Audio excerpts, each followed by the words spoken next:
Катастрофата во Кочани не настана од действие или пропусти на една човечка рака.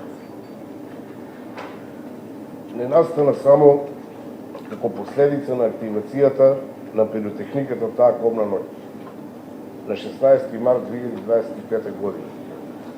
Од навидум обичен сценски ефект, кога искрите од пиротехниката донесоа небиднина. Впрочем, снимките кои ни потресоа сите и го обиколија светот, се само завршниот и фатален чин на ова институционално, невидливо, а реално, многу присутно и одгаено зло. Уистина видеви на таа вечер. Во Кочани не изгоре само објектот на Клуб Пулс. Изгоре со него и илузијата дека одговорните во системот се тука кога треба да заштити.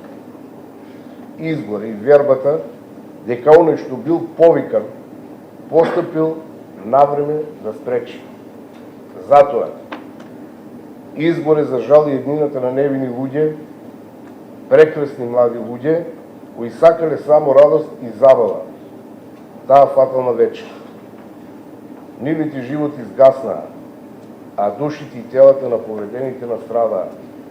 Не само поради огнениот вител, туку и поради вителот на долготрајна институционална неодговорност.